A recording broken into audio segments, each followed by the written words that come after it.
Hi, Hello, Candace. Candace. Hello. Pleasure to meet you. Can you? Glad we've got you here now.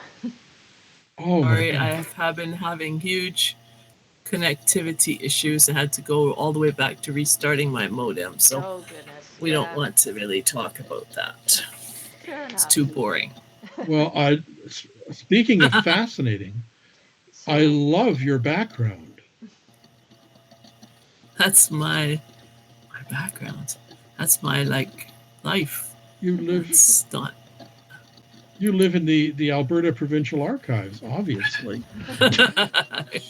I clearly do. so, just a couple comments from the chat here, Hugh. Jane, in response to you asking about your performance of the victim when you played, when you recited her play, she said you were brilliant. And then I David. enjoy dying. uh, it's the coming back to life that's always the good part. Well, the interesting thing, they had a character who comes in at the end, who's the judge, and judges the audience responses to the murder mystery.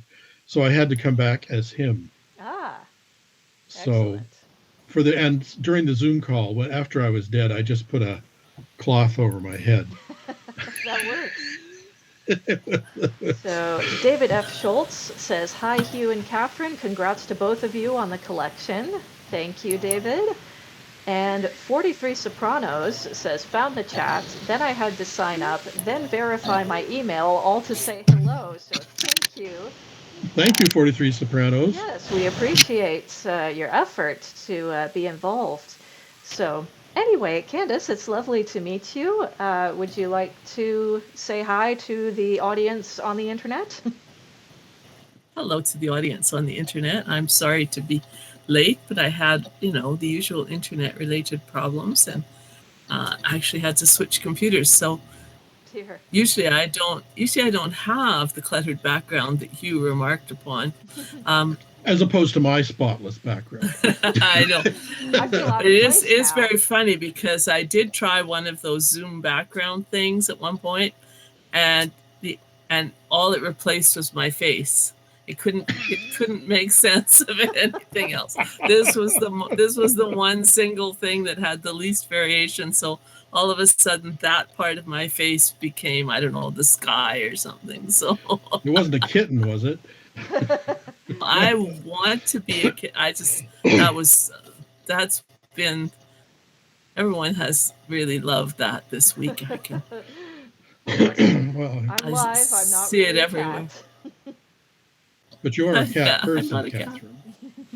Yes, I'm in fact, I heard one crying at the door just a few minutes ago. So You can bring the somehow, cat on camera if you like. well, what I find interesting is that he was completely silent that whole time before we started streaming. And it was only when I actually turned on the live stream that he started making a fuss out there. And it makes me wonder, how did he know that, I actually started streaming as opposed to just chatting with you? Their cats are obviously psychically tuned into the internet. Yes, I had a cat once who had a sixth sense for ice cream, so I guess they all have something.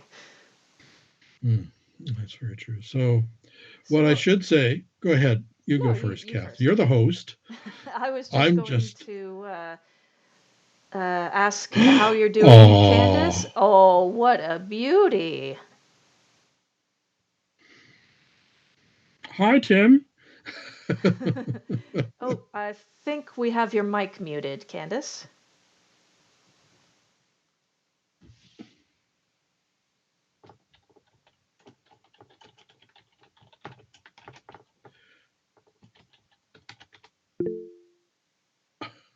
She's working on it. All right. No Well, worries. I also wanted to say how much I like Candace's scarf, and it has sort of a contemporary Tom Baker vibe to Hmm. it. My favorite doctor. Was he your first? uh No, actually, my first doctor was William Hartnell because Doctor Who, just after it was shown in England, they started running it on CBC in Saskatoon. And so we got scared, along with all the other kids, of Daleks in Britain about 18 months after they did. And they were scary. And Hartnell was on. But they ran it for about, I don't know, about a year, and then they stopped. But then I went to, when I moved to Ontario in 1979, they were running the Tom Baker things on TVO with Judith Merrill. And so he was kind of the doctor I could remember better. So, but you know, so what is the dog's name again? This is Joffrey Kvitana. Joffrey, like many other Pomeranians, is actually a cat and drag, and he came originally from Ukraine, and he is a performance and installation artist. He really wants a job, and since he doesn't have a job, he makes art with our shoes or dead flowers or things that he finds. He finds things. Joffrey is. He is actually a remarkable. If only he could talk, we could hire him out to find things. About 2 years before Joffrey came to us, I broke a mug, and I had thought I had gotten all the pieces up. I had swept under everything and so on. And one day, Joffrey was carrying a shard about this big of that mug around the house in his mouth. He had found it. Needless to say, we had words, but he was so proud of himself. He had found this thing. So that is Joffrey. There is another one here too. You may hear her barking because they are of the opinion that 5 o'clock actually arrives at 3:30, and 5 o'clock is dinner time. Tricky devils. Yeah. But the other one is a rescue and quite touch-averse and can't be picked up. But Joffrey the Adorable makes an appearance usually at the meetings so that he will be quiet. And so he's most welcome. Yes, exactly. So how have you been hanging in there during the pandemic, Candace? It's very interesting. I mean, like unlike many people, we're quite lucky to have work, so we're teaching online, which is a lot more work. But I'm also in the process of a book come out in October during the pandemic. So, having this book launch, it's kind of familiar territory in terms of doing everything online. Mm-hmm. And I have another book in the series I'm working on the copy edit now, and I have a YA book coming out. So after several years of not much, suddenly it's all happening. And it's all happening during this period when I'm sure it's not an original observation, but to me it feels like Groundhog Day in reverse. Like everything in the house stays the same. Oh dear. Oh, that story was getting really good. It was. Groundhog Day in reverse. Okay. I'm trying to think about that. It's. So do we have any comments from the? Nothing new from the chat here. So you were talking a little bit earlier about how so many of your stories happen within, a 15-minute walk of where you are. And yes. One other thing that I've noticed is that there seems to be a very autobiographical slant to a lot of the stories. Like there's a lot of kind of what you studied in university and some of your characters. There's just it seems like a lot of your life comes into your stories. I apologize for that. No, not at all. Don't apologize for that. Yeah, no. Well, I was actually thinking about that. I was debating if I was going to read a passage or not, and I decided I was going to read the first story, which we don't have to, 5 stories about Alan, and it made me aware of a lot of the stories involve the process of human experimentation, and the ethics of it, and the reality of it. Because one, it's quite a prevalent thing. Certainly was when I was growing up, and as I think I mentioned in the introduction, my dad, for some reason, was signing me up into every longitudinal study of kids that was out there at the University of Saskatchewan. I was about 3 or 4 of them. So the whole thing where the kid is put up against the wall and photographed in his bathing trunks. And I have some of the most embarrassing and horrifying pictures of me at the age of 8 that were out there. But I also, when we moved to Lethbridge, and my mother was working as the secretary at the Department of Philosophy there, and she also took on some work editing the Canadian Journal of Philosophy for a while. And we actually got fairly close to the faculty and the professors, and I actually kind of grew up surrounded by these, by and large, very nice philosophy professors. And it was probably did me a lot of good in terms of I was growing up, although I don't know if it made me a better person, but it at least made me worry about or think about certain things. And one of them was particularly a professor who studied ethics and social and the ethics of social science research, and he did a lot of research, wrote several papers on Stanley Milgram's experiments, where they put the subject in one room and made him think he was giving another person electric shocks, and they wanted to test. What they're really testing was not the skill the person was getting shocked for not doing properly, but the willingness of the person giving the shocks to obey the authority figure. And Dr. Patton was convinced that this was a terrible thing, and it was good that somebody mentioned it, because it actually is a terrible thing. But we'd all sort of thought, well, this is such a valuable thing we've learned about the power of authority. But the thing is, it also is the power of authority of psychologists to do this to people, without their consent. And so Steve Patton was sort of going on with that, and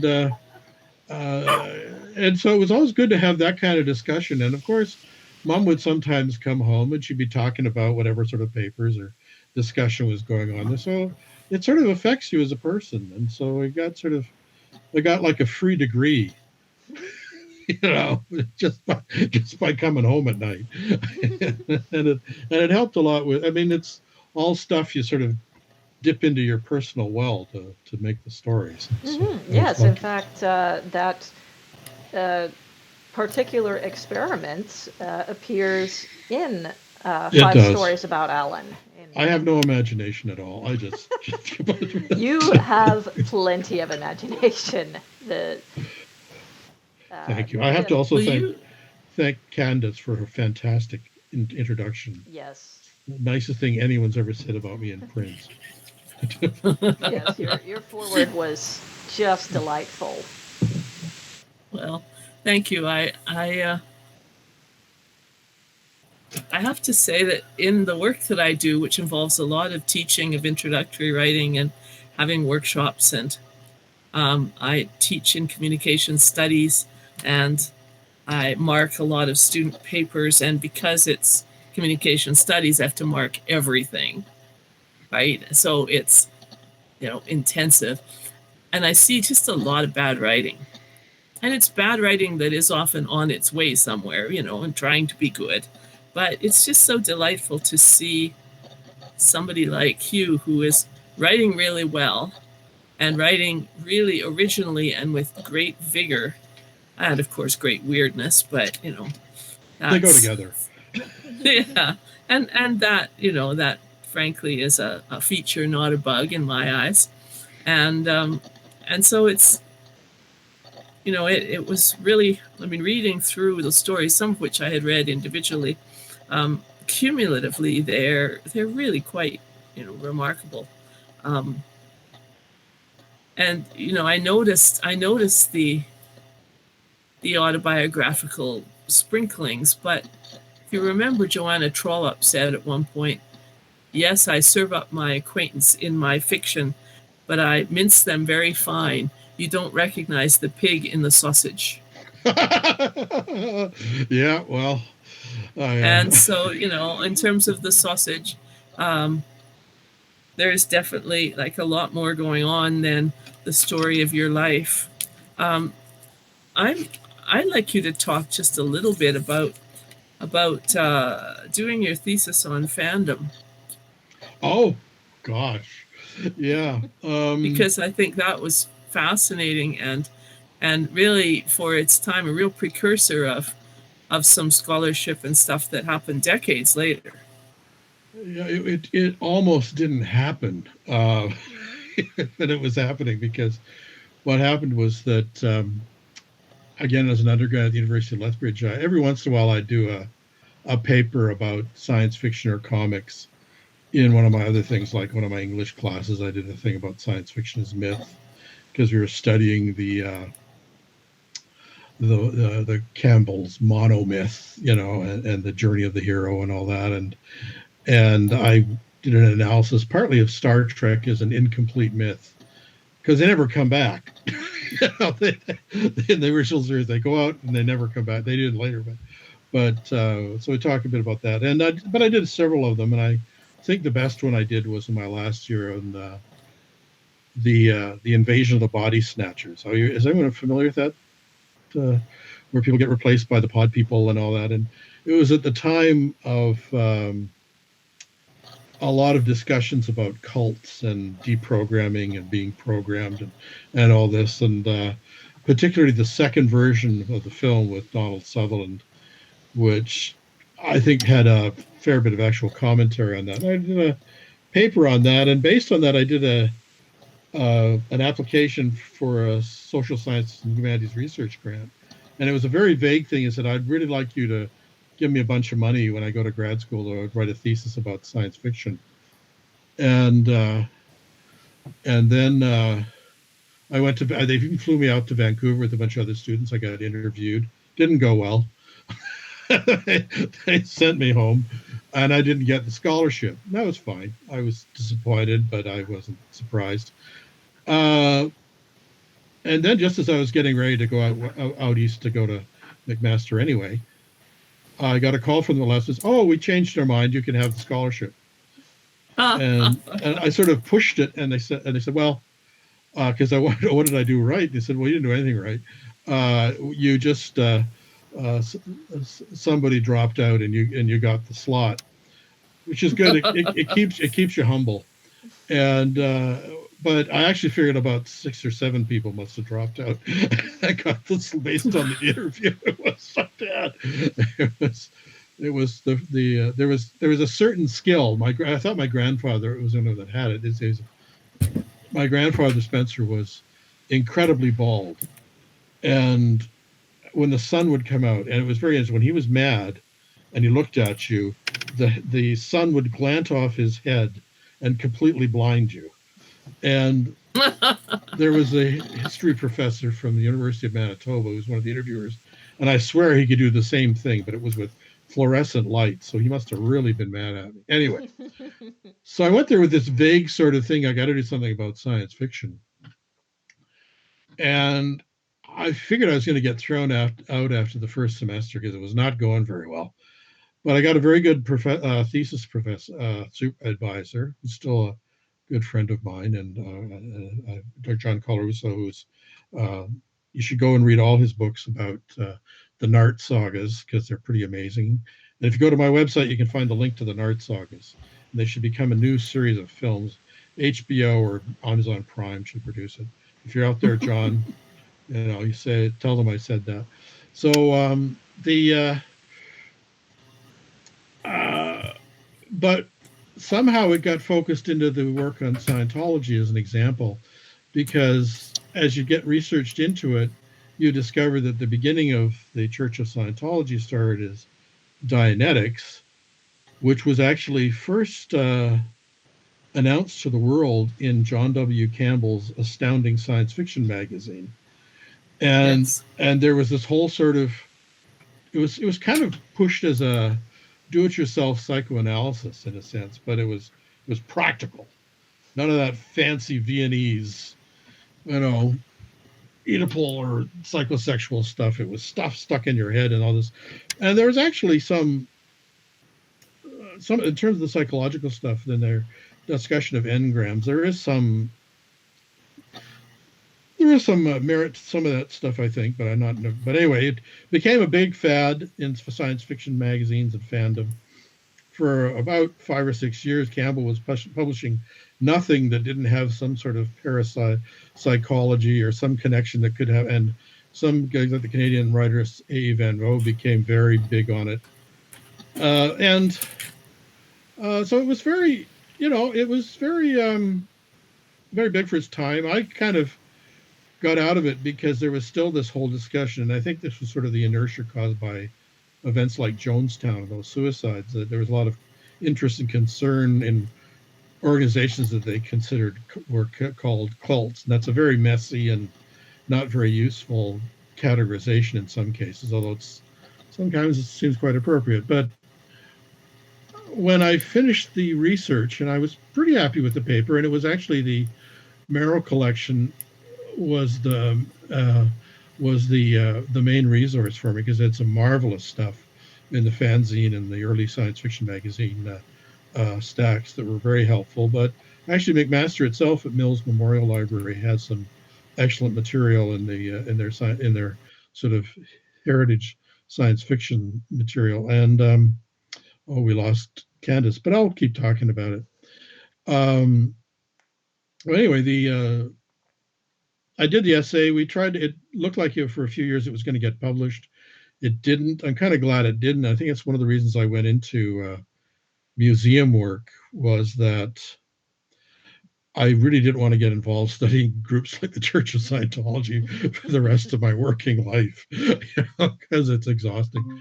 But the science fiction connection sort of continued, particularly in the early 80s when L. Ron Hubbard started writing science fiction. The founder of Scientology started writing science fiction again. Sorry, we just carried on. I just carried on without you, Candace.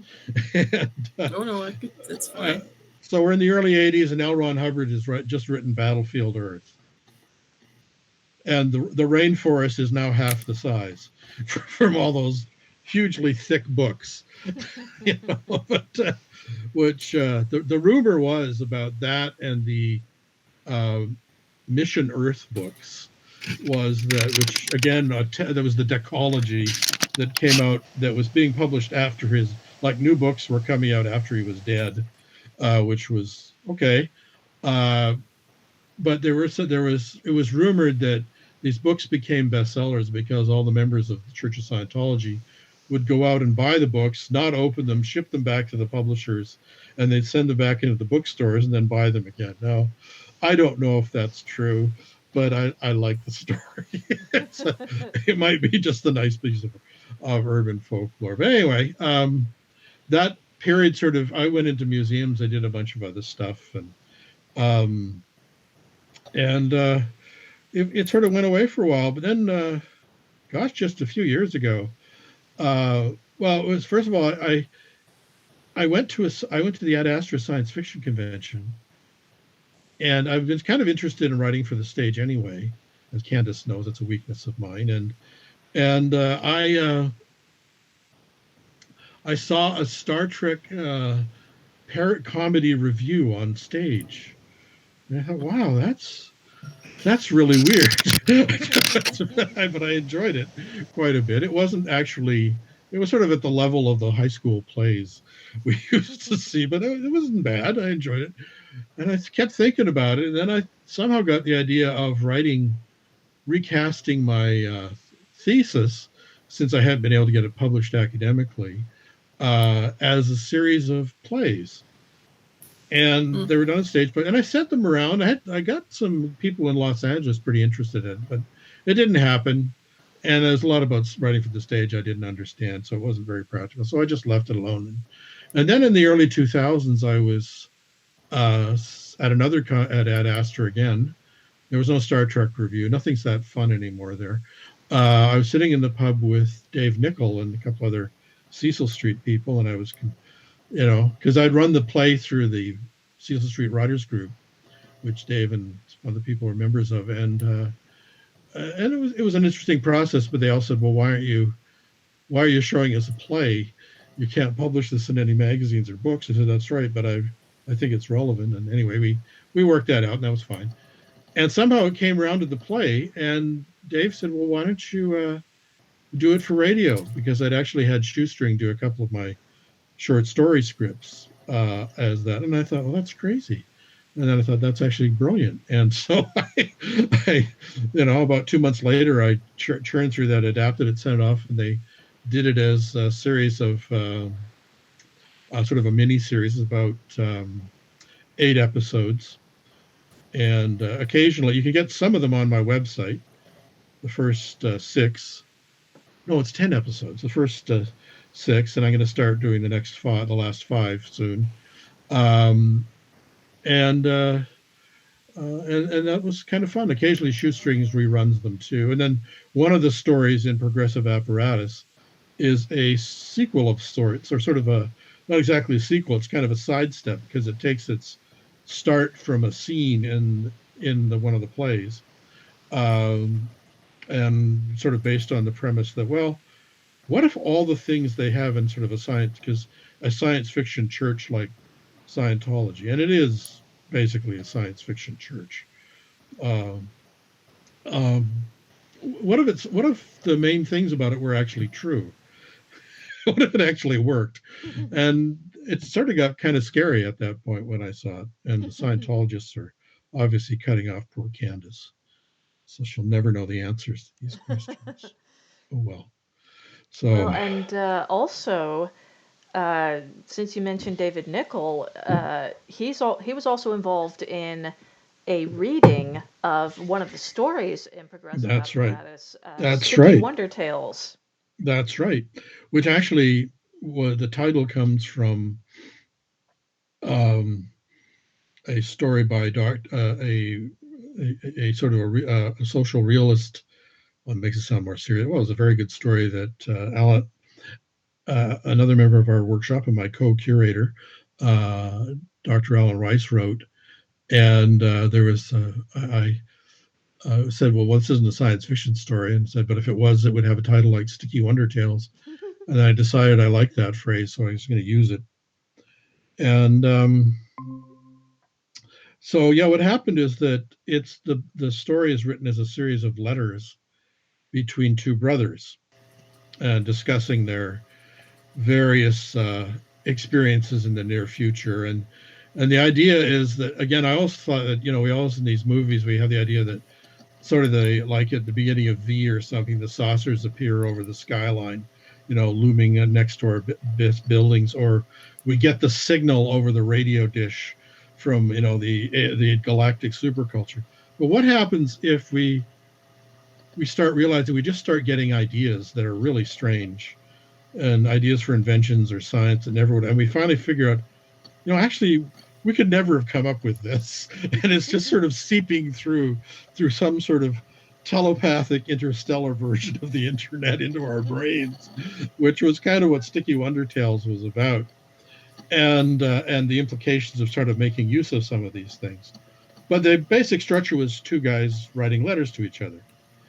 And when On Spec Magazine was putting together the wonderful institution of On Spec Magazine, which should all support, and after you bought your 50 copies of the Progressive Apparatus, go and buy 30 copies of On Spec. But when they were doing their website, and they had a multimedia section, they said, "We're asking some of our authors to do readings of their stories."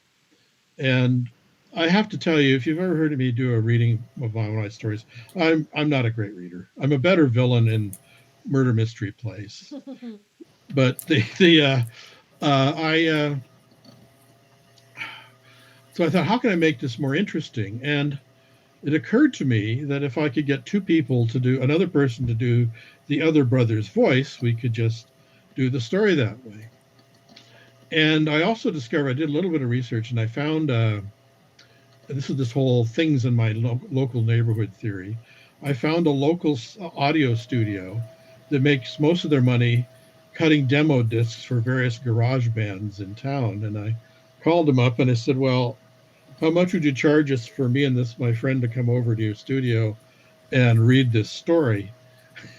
And, and for and they said, oh, well, $30. Oh, I know. I couldn't. awesome. So Dave and I went over and we read it for $30. I think they gave me a price like that because they were just so sick of garage bands. They wanted to do something new.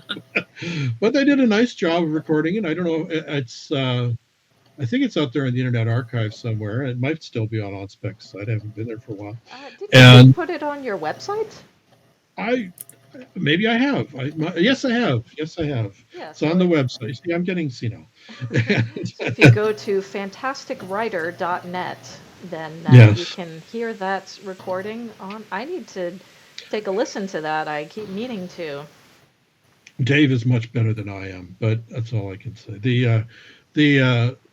By the way, I should mention about the name of my retrograde mentor, which is the official name of it, but the address fantasticwriter.net. That I have to thank my my niece Christy for, when she was helping me set up the website. She chose that. So just so you don't think I have this giant. Well, I do have this giant head. Yeah, of course you do. But I want to trick you into thinking that I'm just this, gosh, A humble, shucks, Well, modest, it's the other she was definition. Canadian prairie boy. yeehaw, gosh, golly. So Candace. How about them Oilers, eh? Oh, God. I hate hockey. I got Oh,